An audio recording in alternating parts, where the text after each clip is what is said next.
আসসালামু আলাইকুম ফ্রেন্ডস, সবাই কেমন আছেন? আশা করি আল্লাহর রহমতে সবাই ভালো আছেন।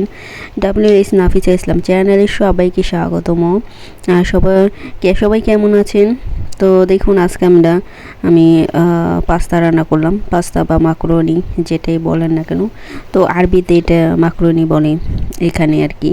পাস্তা পাস্তা বেশিরভাগ ইন্ডিয়াতে বলে, বাংলাদেশে বলি। তো যাই হোক, এটা আমি কিভাবে রান্না করলাম, এত মজাদার, মানে এত মজা এই পাস্তাটা। মানে বাংলাদেশের পাস্তা একটু অন্যরকম মানে এই দেশের আমাদের এখানের পাস্তাটা আরেকটা, এটা অনেক মজা এইভাবে রান্না করলে। তো আমি কিভাবে রান্না করলাম সেটা আপনারা ফলো করবেন। এইভাবে যদি রান্না করে খান, দেখবেন ভাতের থেকে পাস্তাই খেতে মন চাইব।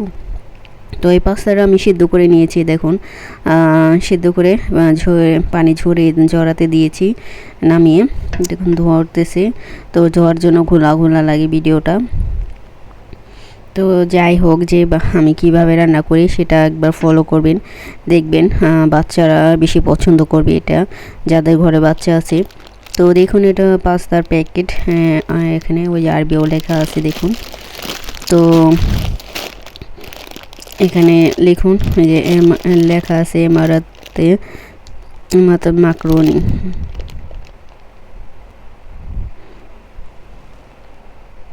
দেখুন প্যাকেট, তো আমি প্যাকেটটা দেখাইতেছি। এটা একটা প্যাকেট রান্না করলে অনেকগুলো হয়, প্রায় 10 জনে খেতে পারবি এই এক প্যাকেট রান্না করলে।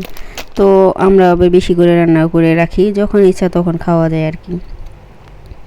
তো এখানে আমি পাস্তা রান্নার জন্য ক্যাপসিকাম নিয়েছি অর্ধেকটা, পুরাটা নিয়ে নিই। আর পেঁয়াজ, আর হচ্ছে টমেটো। তো টমেটো তো দিতেই হবে, টমেটো পেস্ট এগুলো দিতে না দিলেই মাকরোনা মজা লাগবে না পাস্তাটা। আর পেঁয়াজটা বেশি করে দিতে হবে। তো দেখুন, আমি এখানে অনেকগুলো পেঁয়াজ কেটে নিয়েছি, তেলটা গরম হয়ে গেছে। এখন পেঁয়াজটা ভালো করে ভেজে নেব।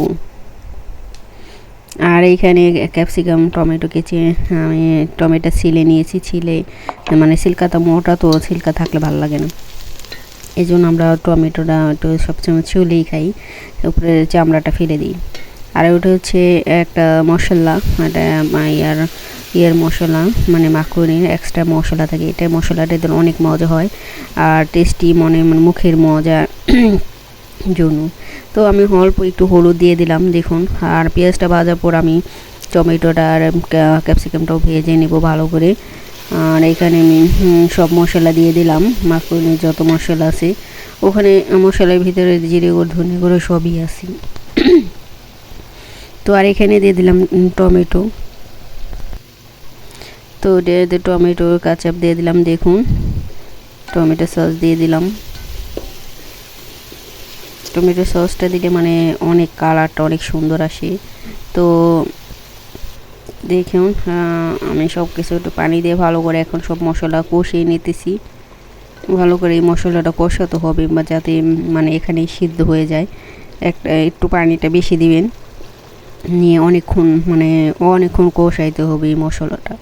যত ভালো কষানো হবে তত মাকরোনা, মানে পাস্তাটা তত মজা হবে। তো আমি এই মশলাটা ভালো করে কষিয়ে নিতেছি দেখুন।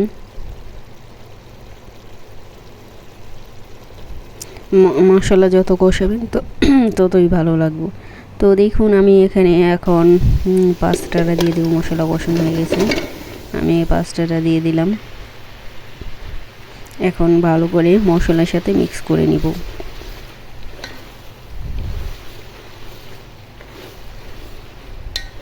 এটা একটা মানে বড় হাঁড়িতে রান্না করতে হবে।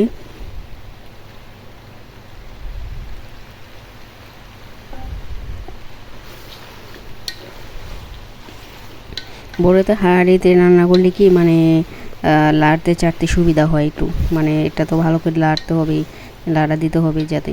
আর ছোটো হাঁড়িতে রান্না করলে ওরা পড়ে যায়, এই জন্য বড় তাই রান্না করি। যে দেখুন, আমার পাস্তাটা হয়ে গেছে তো কেমন হয়েছে, যারা আমরা তো খেয়েছি, অনেক মজা হয়েছে। তা এ পাস্তা খেলে দেখবেন ভাতেরও খিদা লাগে না। তো যখন এ পাস্তা সকালেও নাস্তা খেতে পারেন, বা রাতে ডিনারও খেতে পারেন, আর দুপুরে তো সবাই ভাতই খায়। তো দেখুন, অনেকই আমি হয়েছে, অনেক মজা হয়েছে। তারপরে দুপুরের জন্য মাছ ভাজা করব, ডাল ভাজি। তো শুধু মাছ ভাজাটাই দেখালাম, মানে তো দেখুন এখানে মাছটা আমি ভালো করে মেখে নিয়েছি। এটা হচ্ছে সমুদ্রের মাছ, অনেক মজার মাছ। মাছটা পোয়া মাছের মতনই প্রায়, মানে পোয়া মাছই বলে এটা আর কি। এটা অনেক বড়, চওড়া, রূপচাঁদার মতন আর কি, অনেক চওড়া আর কি। তো দেখুন আমি তেলটা গরম হয়ে গেছে, তো তেলের ভিতর দিয়ে দিলাম মাছটা।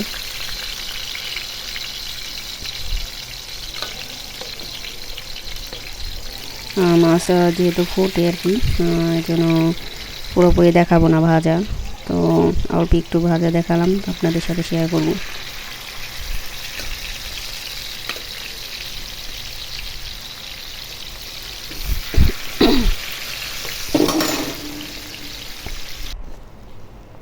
তো দেখুন মাছটা ভাজা হয়ে গেছে, একেবারে মুসমুসো করে ভেজেছি, কাঁচা নাই কোনো জায়গায়।